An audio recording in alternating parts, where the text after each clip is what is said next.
We put together a massive tier list of the absolute best comps for Gladiator in Season 3. Not again. Who could it be? Well, if it isn't little Kenny from the WoW forums. What do you want this time? No, we're not gonna put prot warriors on our list, Kenny. I don't care what you saw Peekaboo playing on stream last night, but... Alright, let me tell you the honest truth. These days, most S-tier comps are built around the most broken melee specs at the time, and whatever healer C2 is playing on stream.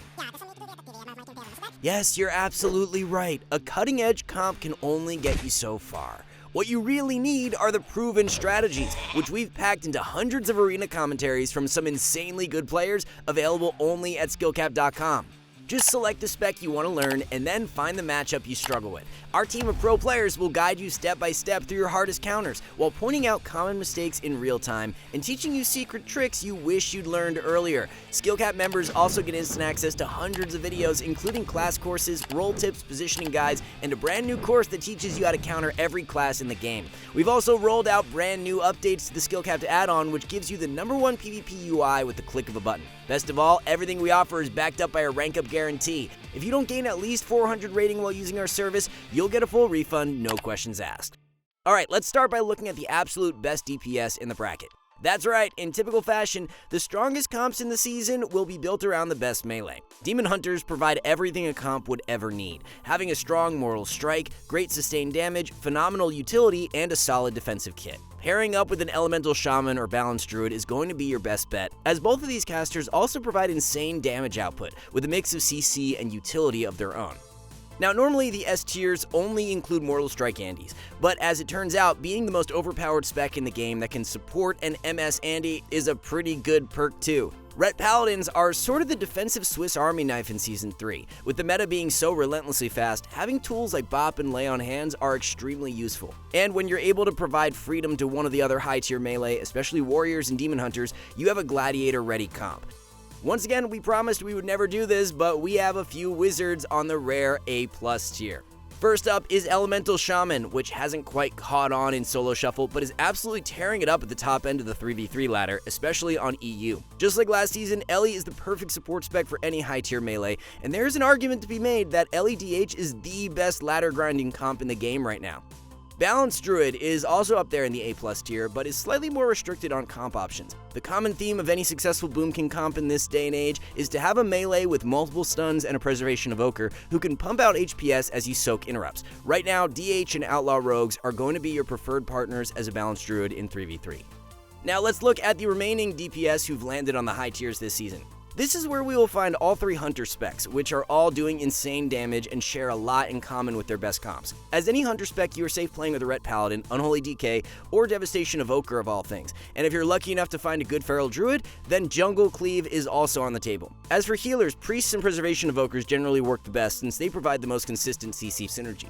The only other obscure comp on this list is Hunter Destro Warlock. This is one of those compositions that plays more like a solo shuffle lobby than anything else, simply blasting any target that steps into the open while trying to consistently land CC on the enemy healer whenever possible.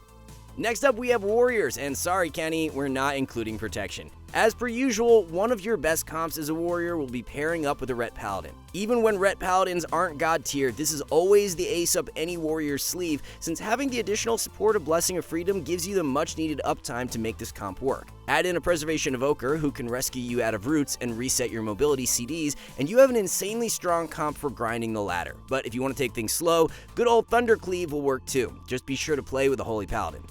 Up next, we have the big damage machine this season. Unholy Death Knight is absolutely tearing it up in this fast-paced meta, coming off a set of huge buffs in 11.2. Having necrotic wounds on top of all this damage makes DKs the perfect partner for any high-value Mortal Strike class, and right now both DK, DH, and DK Hunter are the best possible comps. Finally, rounding out the high tiers, we have one more caster, Fire Mage.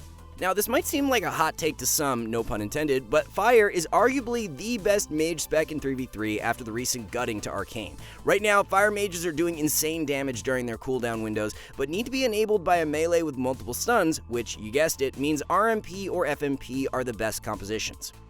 But this time, we have to move down to the mid-tiers, where we have most of our remaining DPS. This is where you will find Feral Druid, who've definitely fallen the hardest this season after the nerf to Maim in the 11.2 patch. Feral isn't bad per se, but it's just very difficult to play in the current meta, and generally likes a longer attrition-based playstyle. In any case, your best comps are going to be the same from last season, with Ellie, Feral, Jungle Cleave, and FMP continuing to be the best options. Up next, we have Frosty K, which shares the same comp options as Unholy. As we've mentioned in previous videos, these two specs have sort of converged in a way, having good consistent damage combined with a powerful cooldown stack. Pairing with a Demon Hunter or Marks Hunter will probably be your best option, as this will give you a strong MS with incredibly scary cooldown windows. As for healers, any offensive spec works best, especially Preservation Evokers. Speaking of Evoker, the mid-tier is where you will also find Devastation. While this is definitely one of the best specs in Solo Shuffle, it's a bit more niche in 3v3 and was partially carried by Fistweaver prior to their nerfs. There are two flavors of comps you can play as an Evoker. One is to pair with a Hunter to try and win with a mix of setups and damage, and the other is to pair with a Demon Hunter, trying to win with raw PvE damage. Oh, and if you're one of the 10 people playing Augmentation this season, we simply recommend copying any of the current Devastation comps. Moving on, we have our remaining mage specs, with both Arcane and Frost lagging slightly behind Fire in constructed 3v3. Unsurprisingly, the best comps are shared between all three mage specs, with RMP being your best bet and FMP being the discount option. Frost mages can also rely on their trusty demo Warlock friends for some Wizard Cleave, but keep in mind that this comp is very slow and often relies on mana as a win condition. Up next, we have all three Warlock specs. Unlike mages who can share arena partners like a cigarette at a party, each Warlock spec requires some very specific support. Affliction Warlock is arguably the most strict spec in terms of comp options, as in order to succeed, you definitely need the support of a rogue, who will enable you to actually play the game. On the other hand, Demo Warlock is the most flexible. As the only caster with a true MS effect, you're basically there to support other wizards, including Frost Mages, Balance Druids, and Shadow Priest, but with the raw strength of Ret Paladin, Demo Ret is also a fantastic option in Season 3. Finally, we have Destruction Warlock, who also needs the support of a rogue in order to play the game, but can also play with Marks Hunters, as we previously mentioned. This gives you two unique flavors of compositions where you will either play exclusively for setups or try and PvE down any player standing in the open. Up next, we have all three of our Rogue specs, who have already appeared in this video a few times. The reason we're ranking Rogue a bit lower this season is the fact that as a standalone class, they really aren't too powerful. More than anything else, they're simply an enabler for the Flavor of the Month casters, which right now includes Fire Mage and Balance Druid. Shadow Priest is yet another supporting character in the mid-tiers. For another season in a row, it's not the main character, but simply a utility bot for their team, and definitely needs a Mortal Strike class in order to carry. Right now, the best Flavor of the Month option is playing with the Demon Hunter, of course, but all of the classic SP comps continue to do okay, including Feral SP, Shadowplay, and for all of you WizK fans out there, playing with a Rogue is still a decent option too. Next up, we have Windwalker Monk, who unfortunately is another spec that needs to be enabled. The fundamental problem with Windwalker is the fact that it needs lockdown to score a kill, but only has one short duration stun. Because of this, it's best to pair with a Demon Hunter, who offers a ton of stun coverage, or even a Fire Mage, who can help blast targets down while controlling tempo throughout the game. Having a Preservation Evoker or Holy Paladin on your team is also recommended for maximum uptime. Finally, rounding out the mid-tiers, we have Enhancement Shaman, who are similar to Windwalker Monk in the sense that they could really use some additional lockdown. Oh, and unlike Windwalker, they really need an MS effect in order to shine. Although it seems a bit weird, playing with the Demon Hunter helps fill both of these voids, but Turbo Cleave is definitely still an option, as is playing with an Outlaw Rogue. As for a healer, we would recommend Preservation Evoker or Holy Paladin. Anyway, that brings us to our official DPS rankings for 3v3 in Season 3. If you skipped ahead to this point and are wondering where the comps are, just use the chapter system below to find your spec.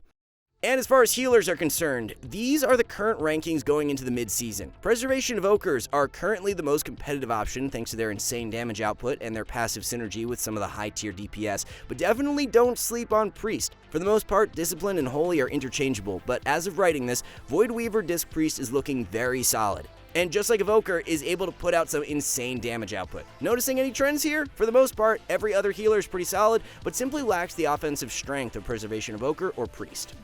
If you find yourself stuck or want the best shot at conquering the meta, we offer a 400 rating gain guarantee at skillcap.com. We've rolled out brand new updates for all of our class courses in Season 3, teaching you everything from the fundamentals to min-maxing tips, all with one goal in mind, to make sure you can hit your rating goals. If you're stuck on any matchup, we've even got thousands of arena commentaries available right now.